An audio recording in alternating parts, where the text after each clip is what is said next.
Sejam todos bem-vindos mais uma vez.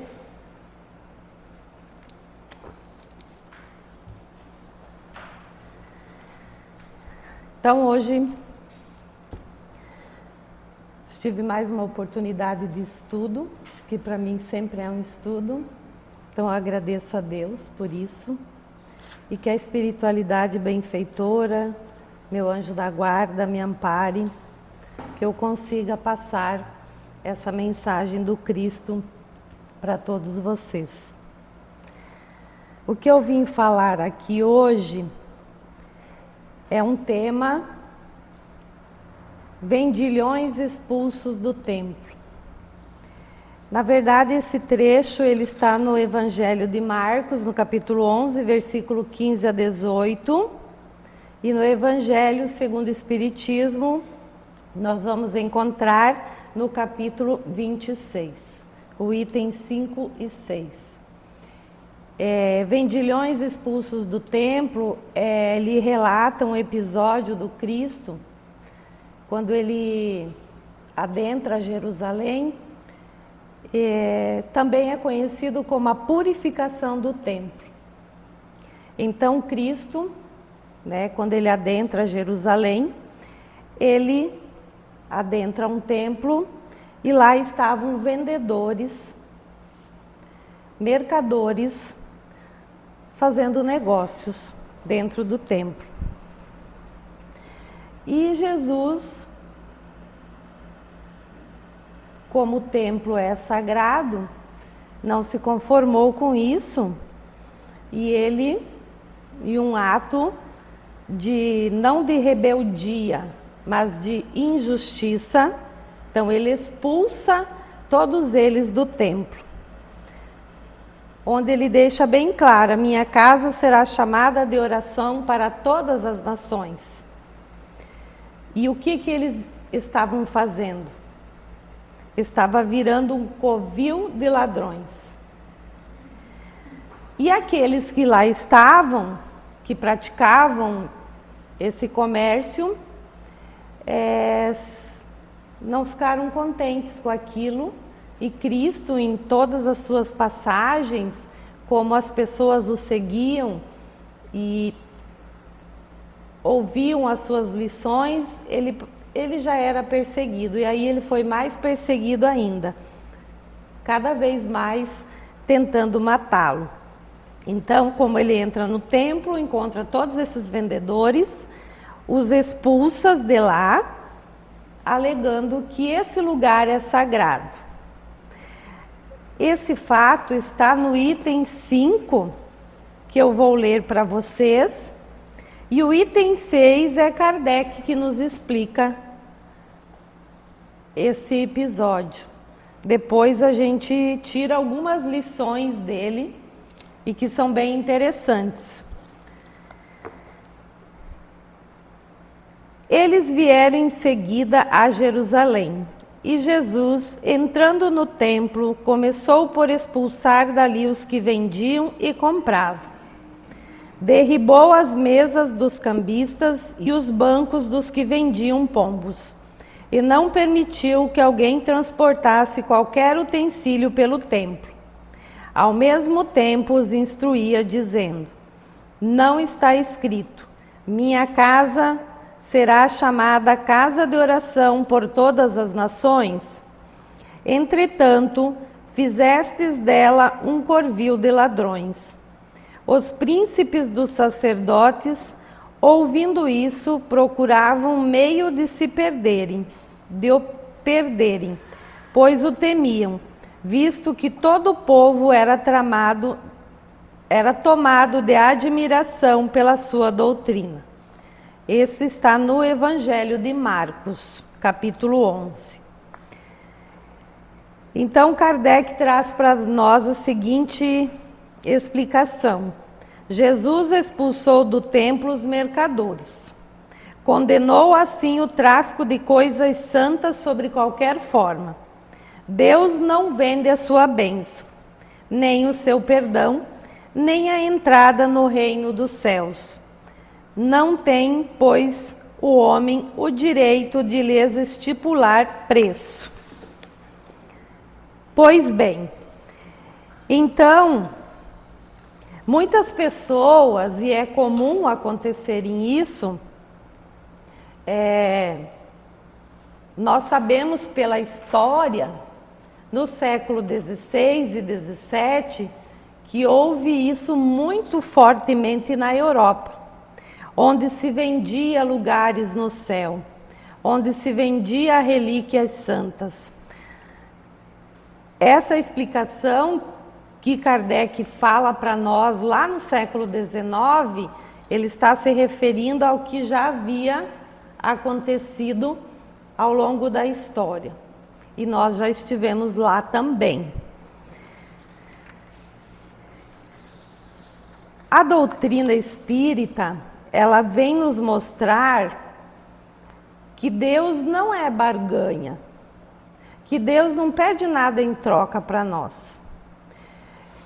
Que esse tipo de negócio na religião, assim chamada religião, mas vamos frisar aqui a crença num único Deus e nas lições do Cristo, ela é desagradável a Ele, porque Ele nos pede outras coisas. E prometer, fazer promessas vazias, elas não resolvem a situação, muitas vezes, em que nós estamos vivendo.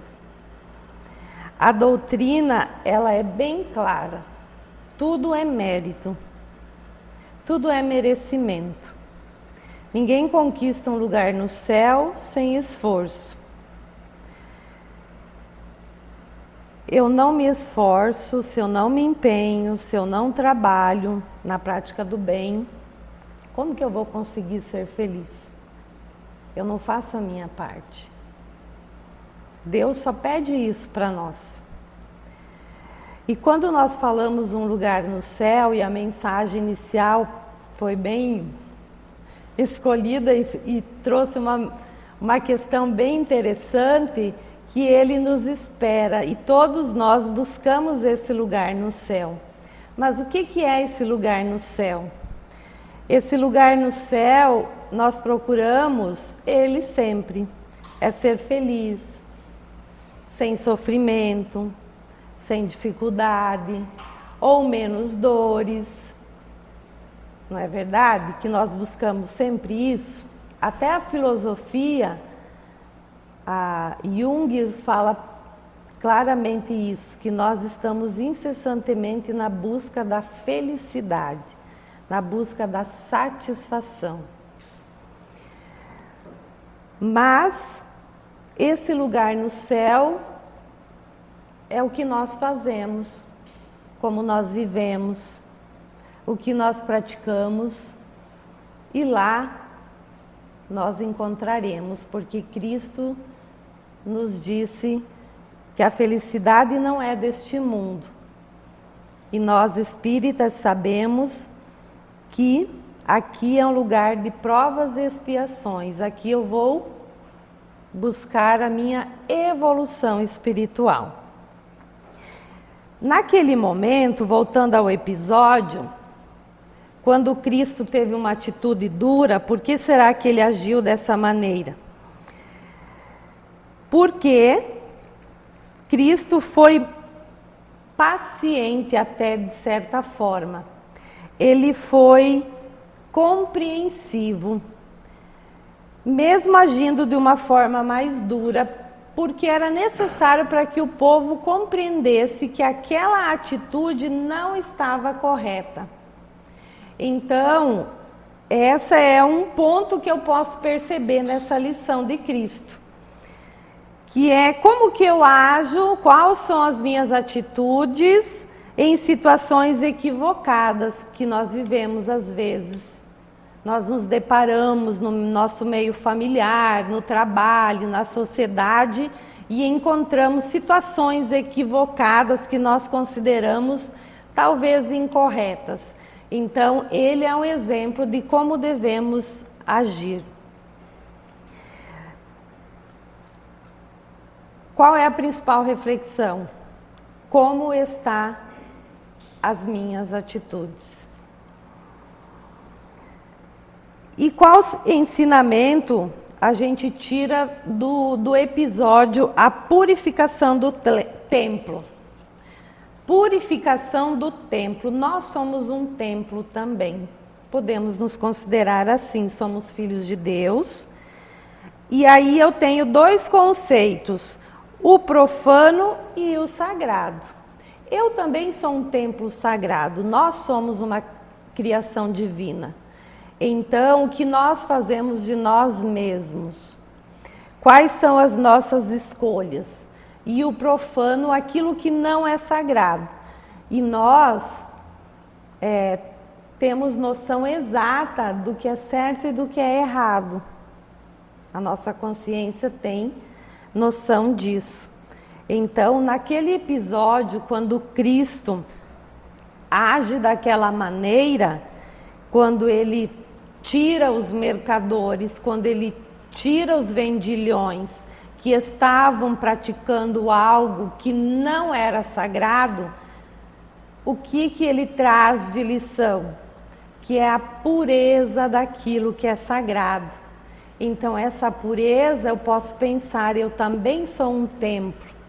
E eu posso cuidar de mim, cuidar da minha mente, cuidar do meu espiritual, da minha saúde física, refletir sobre as minhas atitudes, porque nós temos a lei de causa e efeito. Então, a oração e a espiritualidade não devem ser distorcidas, aquilo que é sagrado. Outro ponto que nós podemos perceber nesse ensinamento de Cristo, que o sagrado, ele não deve ser usado para fins egoístas ou materiais. Que aí vem as promessas ou os chamados falsos profetas.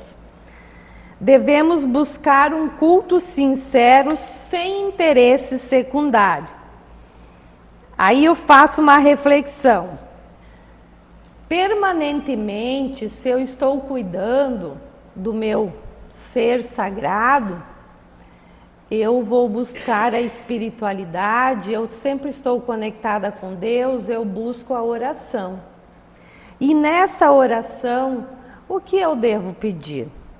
Ou o que eu estou pedindo a Deus?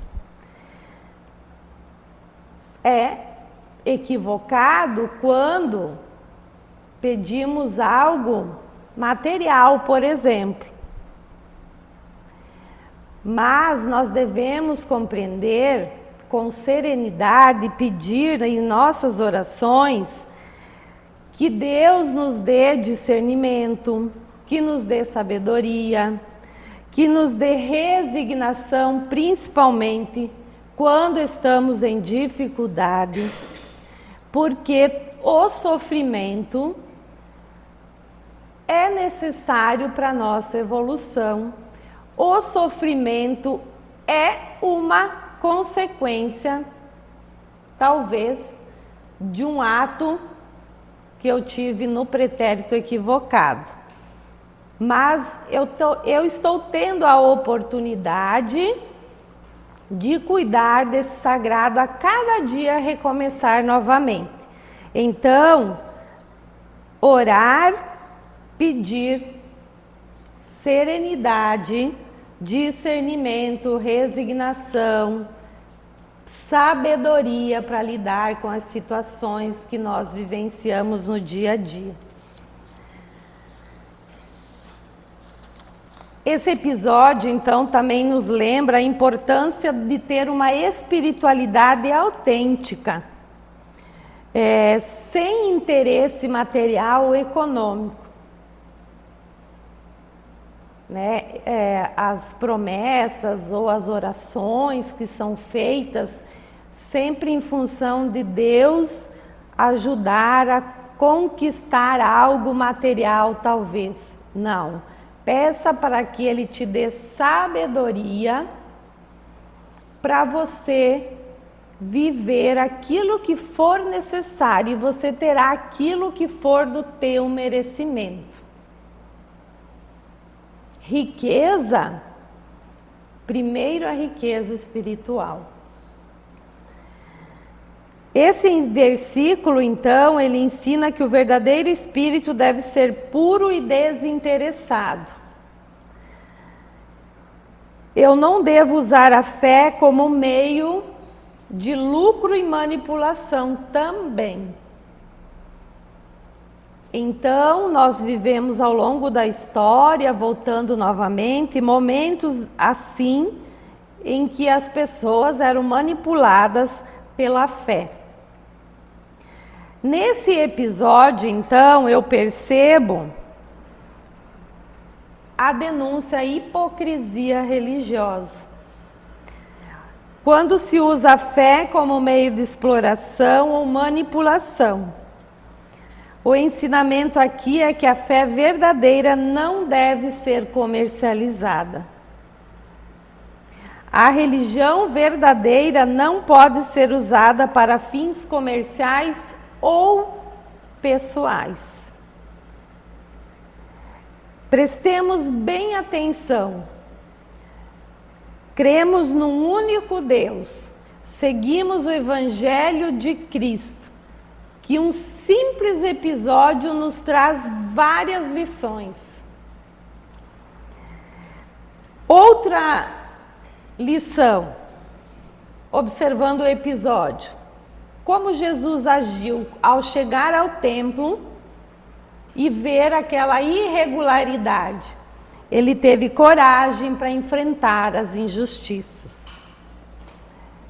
Como ele enfrentou as injustiças, também serve de lição.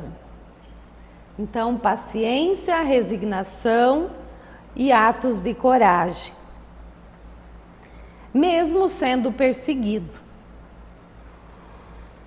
O verdadeiro espírito não pode ser comprado. Jesus expulsa então os cambistas, os comerciantes, os chamados vendilhões. Então aqui a única, vamos dizer assim, a lição mais importante daqui é que a religião verdadeira não pode ser usada para fins comerciais e pessoais. E nós temos vários exemplos pelo mundo, em nosso país, de religiões que utilizam a sua doutrina como meio de acumular capital.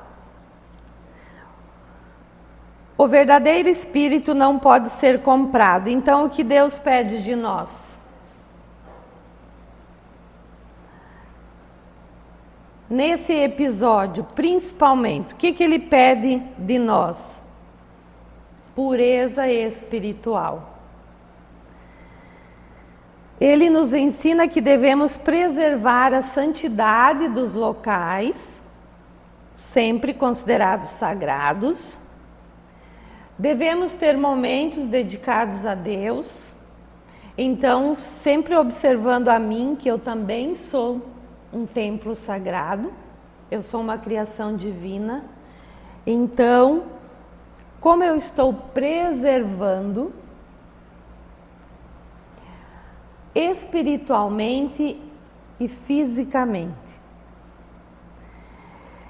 Não nos deixar abater por questões mundanas ou por interesses materiais que invadam os espaços ou o nosso espaço. A pureza da fé. Jesus nos ensina que nossa fé deve ser pura. Ela deve ser pura, sem deixar corromper por interesses materiais ou egoístas. O que Ele quer de nós? Primeiramente, cuidemos de nós mesmos, do nosso espiritual e físico, que praticamos a caridade, que vivamos a nossa fé em Cristo, nesse Deus misericordioso, que eu tenho a partir daí a paz em meu coração, A pureza da fé prova para mim que Deus não é barganha. Não adianta fazer promessas, cumprir promessas, que Deus não quer isso. Ele quer que você viva a fé em Cristo. A crítica ao uso indevido da religião. Então, no item 6, Kardec deixa bem claro essa crítica, que devemos estar atentos para que a fé não seja usada como ferramenta para manipulação ou experiência. Então, desse pequeno episódio, nós podemos trazer grandes lições para a nossa vida. E a partir daí observar o que está à nossa volta, em nossa sociedade, em nossa casa, como estamos nós em nossas atitudes. Então a mensagem de hoje já está dando tempo. Eu deixo aqui como reflexão também orientação, e que possamos seguir os ensinamentos do Cristo, sendo perseverantes na fé, essa fé pura que Ele tanto fala, que embora eu esteja em dificuldade, embora eu esteja enfrentando um grande sofrimento, cada um tem as suas particularidades, mas que essa fé tem que ser pura e perseverante. Cristo veio nos mostrar ela, está bem claro no Evangelho. Também devemos pedir a Deus coragem, sabedoria, resignação para enfrentar todas as situações da nossa vida, sendo boas ou sofridas. Deus sabe exatamente o que necessitamos, está sempre conosco, pois sua bondade e misericórdia são infinitas. Mesmo que um dia nos equivocamos.